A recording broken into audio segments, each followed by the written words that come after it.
નમસ્કાર દર્શક મિત્રો, હું નિધિ ફુલતરિયા એબીજી ન્યૂઝમાં આપનું હાર્દિક સ્વાગત કરું છું। આજના સમાચારની શરૂઆત કરતા પહેલા એક નજર આજના મુખ્ય સમાચાર પર।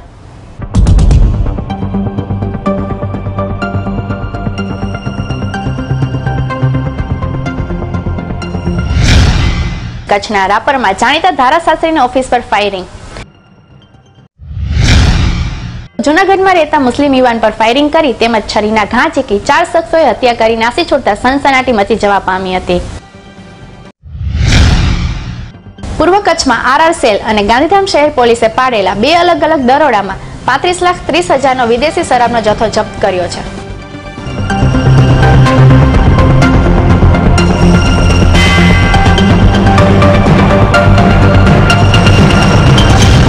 તો દર્શક મિત્રો, આ હતા આજના મુખ્ય સમાચાર। હવે સમાચાર જોઈએ વિગતવાર। બ્રેકિંગ ન્યૂઝ મળી રહ્યા છે કચ્છથી। કચ્છના રાપરમાં જાણીતા ધારાશાસ્ત્રીની ઓફિસ પર ફાયરિંગ। મોડી રાત્રે બંધ ઓફિસ પર 2 રાઉન્ડ ફાયર। સવારે ઓફિસે આવતા સમગ્ર મામલો સામે આવ્યો। બસ સ્ટેશન નજીક આવેલી છે ધારાશાસ્ત્રી વેલજી પરમારની ઓફિસ।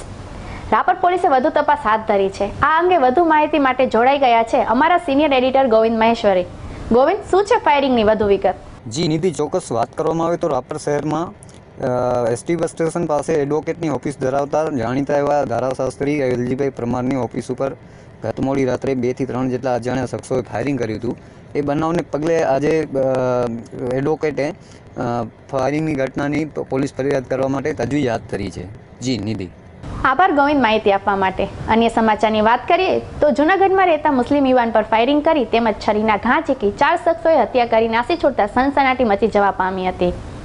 જે બનાવ બાદ પોલીસ સ્ટાફે આ બનાવની તપાસ તેજ કરતા આ મર્ડરમાંથી 4માંથી 3 આરોપી પકડાયા।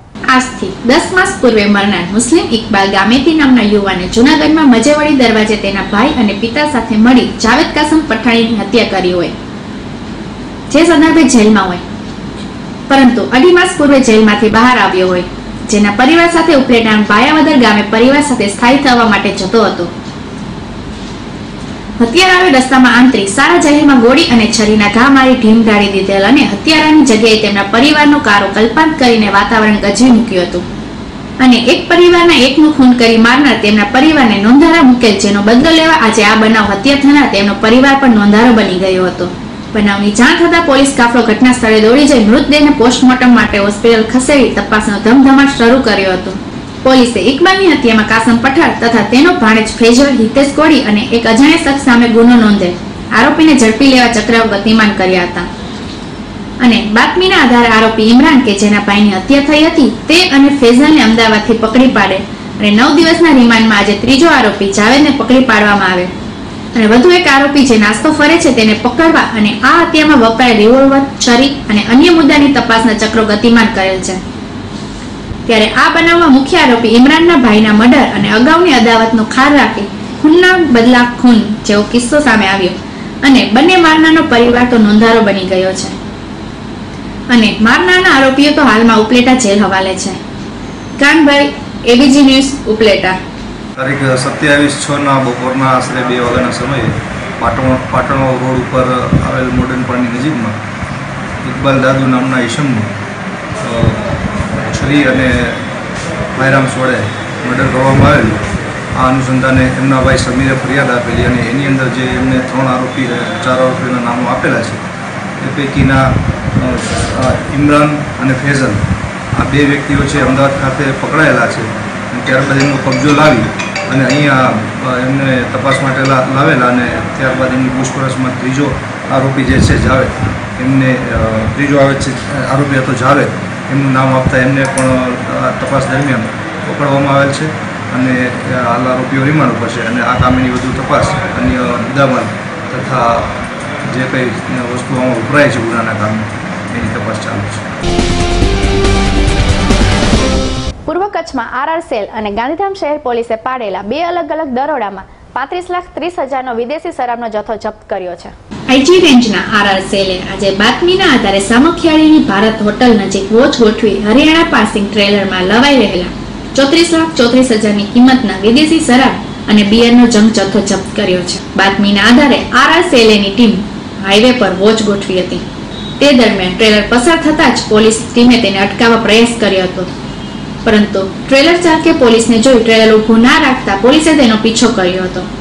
દરમિયાન ટ્રેલરનું બોલેરો અને ઇયન એમ બે અલગ અલગ કારમાં પાયલોટિંગ કરી રહેલા ગાંધીધામના કુખ્યાત બુટલેગર શિવરાજસિંહ શેખાવત, મયુરસિંહ ઝાલા અને ગોવિંદ ચંદે ઉર્ફ ગોયલો ટ્રેલર ચાલકે તેમને કારમાં લઈ ફરાર થઈ ગયા હતા. પોલીસે ટ્રેલર પાસે પહોંચી તેની તલાશી લેતા તેમાંથી 870 પેટી અલગ અલગ બ્રાન્ડનો વિદેશી શરાબ અને બિયરનો જથ્થો મળી આવ્યા છે. ત્રણેય બુટલેગર કુખ્યાત છે. તેમની વિરુદ્ધ સામખિયાળી પોલીસ મથકે ફરિયાદ નોંધાવતા તજવીજ હાથ ધરી છે. Govind Maheshwari, ABG news, Kutch.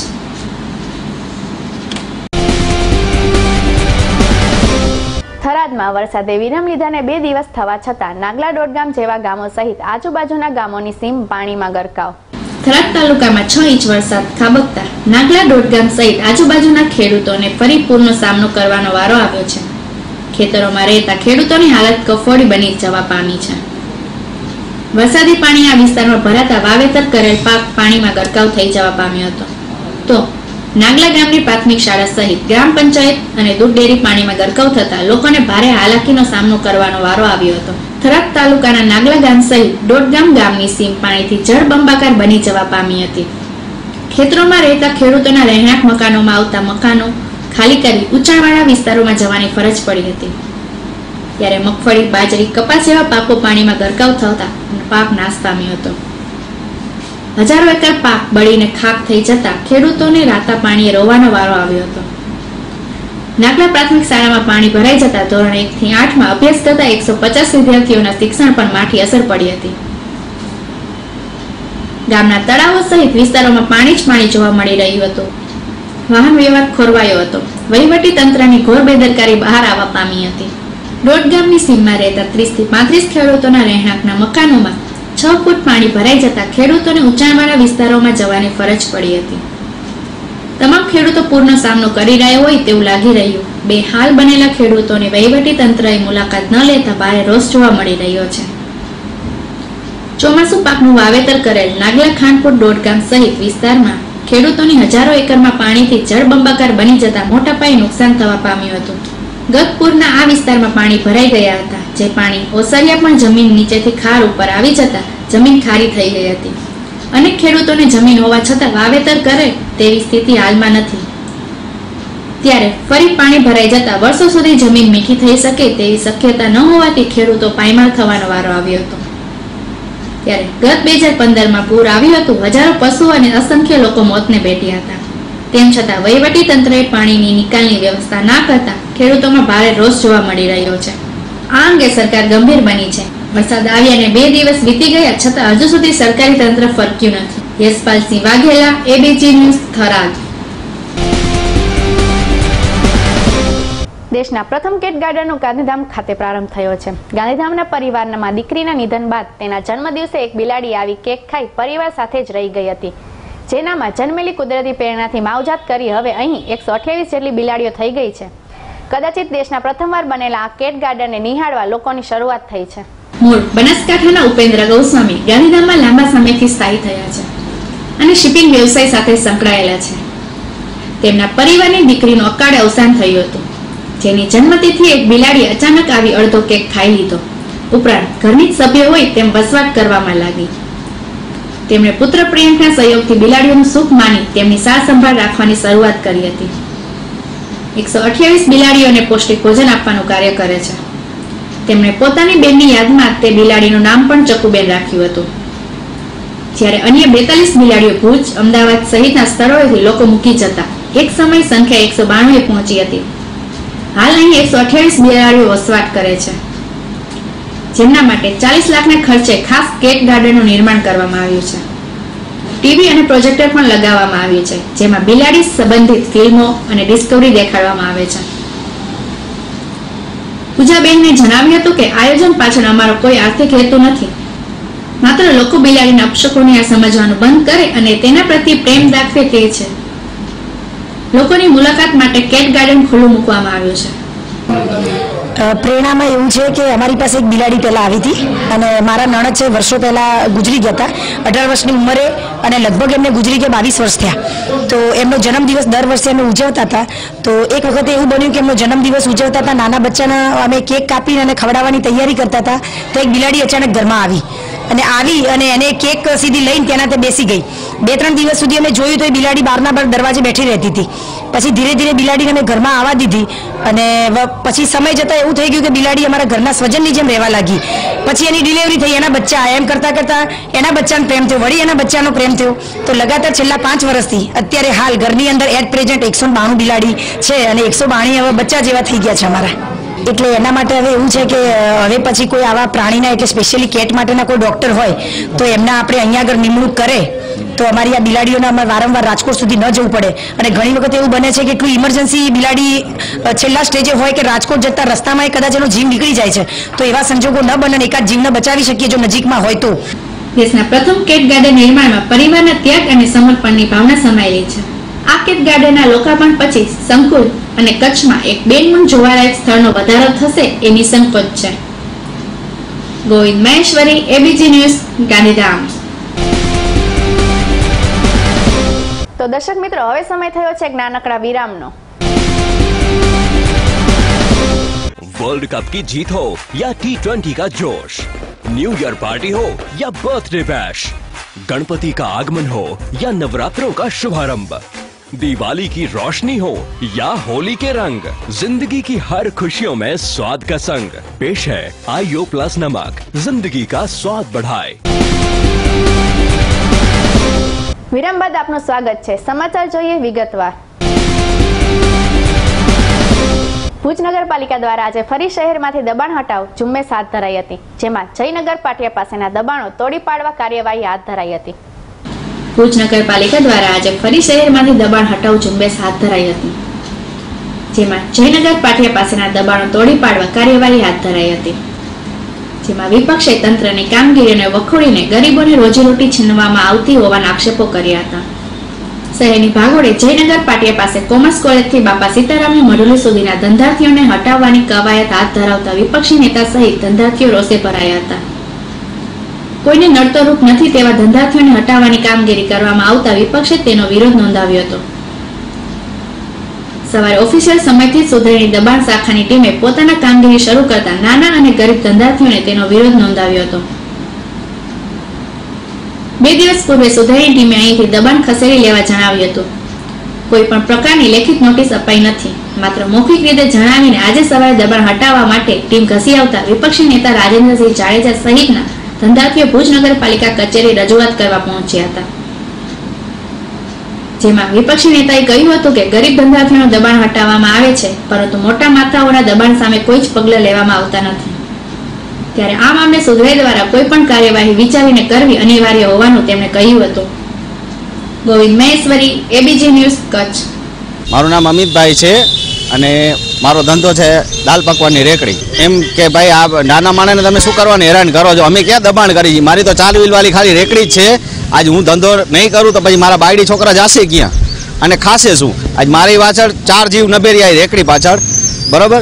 તો એ પછી શું કરીએ અમે? એમ તમે શું નોટિસ આપી ગયા છે નગરપાલિકા? નોટિસ એમ કહી ગયા કે 2 દિવસમાં તમે રેકડી ઉપાડી લેજો, નહીં તરીકે તમારી રેકડી અમે ભરી જાશું. ભાઈ મોટા મોટાને ક્યાં કોઈ આ બોલતા જ નથી. આ જે બનાવીને બેસી ગયા છે મોટી મોટી દુકાનો, જે આ દુકાનો બનાવીને ભાડે દઈ દે છે, એ લોકોને તો કોઈ કહેતું નથી, બરોબર? આજે અમે 4 રેકડીવાળી વ્હીલવાળી રેકડી લઈને ઊભા છીએ, એને હરી કરવા આવે છે આ લોકો. એમ હવે એમાં તો રાજનીતિ હોય ભાઈ, બીજું તો કાંઈ હોય નહીં, કેમ કે આ લોકોને પૈસા ખાવા હોય, બીજું તો કાંઈ હોય નહીં. અને અમે દર મહિને 600 રૂપિયા તો અમે ઓલરેડી લઈ જ જઈશ અમારી કાને સફાઈ ચાર્જ. તો સફાઈ કરવા કોઈ આવતા નથી, બરોબર? એમ કે તમે ગંદકી કરો એના બદલ આ ચાર્જ અમે વસૂલી છે, તો આપણે કંઈક ભલો ભાઈ વાંધો નથી, હાલો. તો પછી તમે શું કરવાનું અમને હટાવવા માગો છો? એમ અને અમે દબાણ તો કરતા નથી અહીંયા કાને કાંઈ, બરોબર? તમે આવીને અમારી અહીંયા જગ્યા જોઈ જાઓ. અમારે દબાણમાં અમારે ખાલી એક રેકડી છે 3x6 ની અને 3 ટેબલ રાખ્યા છે, બસ. એ પાછળની ભાગમાં, આગળ અમે રોડને દબાણ થાય એવું કાંઈ કરતા જ નથી ભાઈ.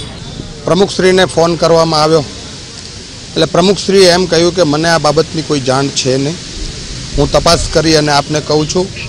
અને જે આ રોજે રોજનું કમાવાવાળા જે ધંધાર્થીઓ છે, જે નાના ધંધાર્થીઓ છે, રેકડી ધારકો છે, એમને ક્યાંય પરેશાન કરવામાં નહીં આવે એની હું બાંયધરી આપું છું. પણ આવી કોઈ નોટિસો આપવામાં નથી આવી એવું પ્રમુખશ્રી દ્વારા કહેવામાં આવ્યું. જ્યારે સીઓશ્રીને અમે નગરપાલિકાની અંદર બોલાવી અને સીઓશ્રીની આપના બધાના કેમેરાના માધ્યમથી આપના કેમેરાએ પણ બધું ઉતાર્યું હશે, ત્યારે સીઓશ્રી એમ કીધું કે તમે અમને લેખિતમાં આપો, હું લેખિતમાં આ બાબતની તપાસ કરીશ અને કોણ તમને મૌખિક નોટિસ આપી ગયું છે એ જવાબદાર સામે હું પગલાં લઈશ. આવી કોઈ નોટિસો ઇસ્યુ થઈ જ નથી. અહીંયા આવીને જ્યારે સેનિટેશન શાખામાં સેનિટેશન ઇન્સ્પેક્ટર પાસે જ્યારે અમે પૂછવામાં આવ્યું કે તમારી શાખામાંથી આ માણસો ગયા હતા તો તમે આ કઈ રીતે મૌખિક આપી શકો, ત્યારે એમણે એક લેખિત કાગળ બતાવ્યો કે લેખિત કાગળની અંદર ચીફ ઓફિસરની સાઇન છે. જો ચીફ ઓફિસરની સાઇન હોય અને ચીફ ઓફિસર જો મનાઈ કરતા હોય તો આનો મતલબ શું સમજવો? અંધારામાં રાખી આ ગરીબ પ્રજાને, આ ગરીબ રેકડી ધારકોને એમને સૂતા રહેવું અને રાતોરાત બુલડોઝર ફેરવવું, આ નગરપાલિકાનું જો કામ હોય તો જ સીઓશ્રી આજે આવી વાક્ય બોલ્યા હોય કે મને ખબર નથી, તમે મને કહેશો લેખિતમાં આપો અને હું તપાસ કરું. અહીંયા જ્યારે આવ્યા તો દિશા બીજી આવી કે લેખિત કાગળ માંગવામાં આવ્યો અને લેખિત કાગળ જ્યારે એમને બતાવ્યો ત્યારે પરિસ્થિતિ ઊંધી થઈ. મારે આપના કેમેરાના માધ્યમથી એટલું જ તંત્રને કહેવું છે કે આ તમામ જગ્યામાં જે કોઈ પણ રહેવાસીઓ છે, જે કોઈ પણ ધંધાર્થીઓ છે, એ તમામ અમારા વોર્ડ નંબર 8ના ધંધાર્થીઓ છે. તમારે કોઈ પણ કાર્યવાહી કરવી હોય તો પહેલાં તમે જ્યારે માધાપરની કાર્યવાહી કરવા નીકળ્યા ત્યારે જે મોટા મોટા ધાબાઓવાળા હતા એ ત્યાંના ત્યાં રહ્યા. એની બાજુમાં જે કોઈ રેકડીવાળા હતા કે જે નાની દુકાનવાળા હતા, એક વિધવા બેન હતા, એ વિધવા બેનના 30,000 રૂપિયાનો સામાન તમે તોડી નાખ્યો. આજે એ બેન અત્યારે ન્યાય માટે દોડાદોડી કરે પણ એને ન્યાય નથી મળતો. આવી રીતે જ્યાં તમે જોશો તો હાઉસિંગ સોસાયટીની અંદર બહારની સાઈડમાં આપે પણ આપના માધ્યમથી પણ બતાવેલું છે અને એ આપના માધ્યમથી બતાવેલો છે. એ દુકાનો 10 દુકાનો ત્યાં કને બની ગઈ છે, ભાડા ખાય છે. એ દુકાનોના માલિક સરકારી નોકરીઓ કરે છે અને માત્ર ખાલી દબાણો ઉપર દુકાનો બનાવી અને ભાડા પેટે ચડાવે છે. 50,000 રૂપિયાની મહિનાની આવકો ઊભી કરે છે. એ લોકોને કાંઈ નહીં.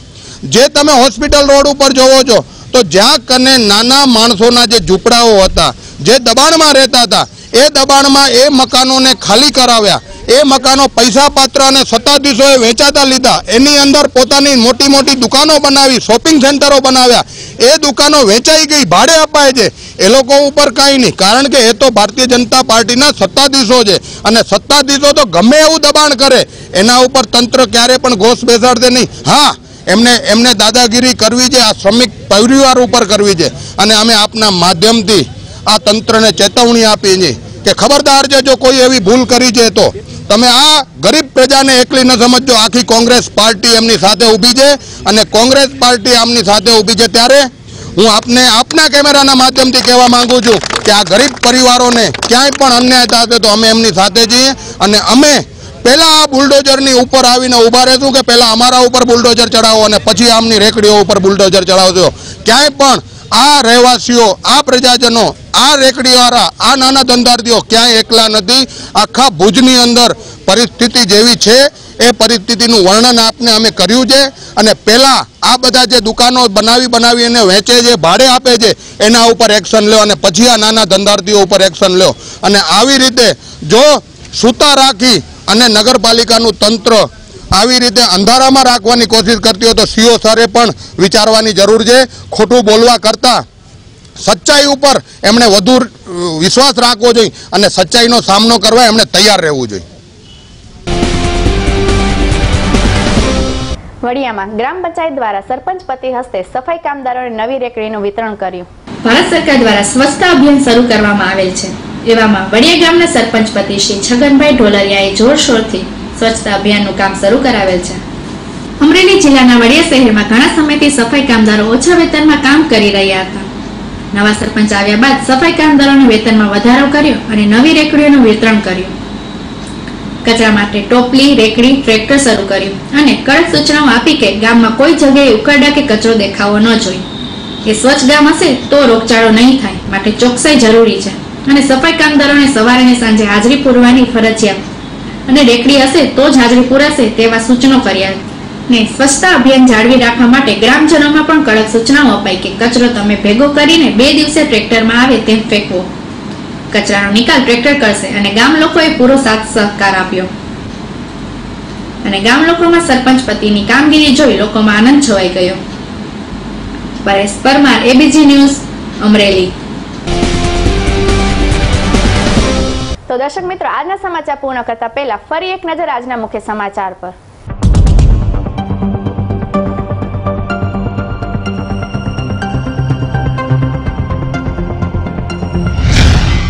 કચ્છના રાપરમાં જાણીતા ધારાશાસ્ત્રીની ઓફિસ પર ફાયરિંગ. જૂનાગઢમાં રહેતા મુસ્લિમ યુવાન પર ફાયરિંગ કરી તેમજ છરીના ઘા ઝીકી 4 શખ્સોએ હત્યા કરી નાસી છૂટતા સનસનાટી મચી જવા પામી હતી. પૂર્વ કચ્છમાં આરઆર સેલ અને ગાંધીધામ શહેર પોલીસે પાડેલા 2 અલગ અલગ દરોડામાં 35,30,000નો વિદેશી શરાબનો જથ્થો જપ્ત કર્યો છે.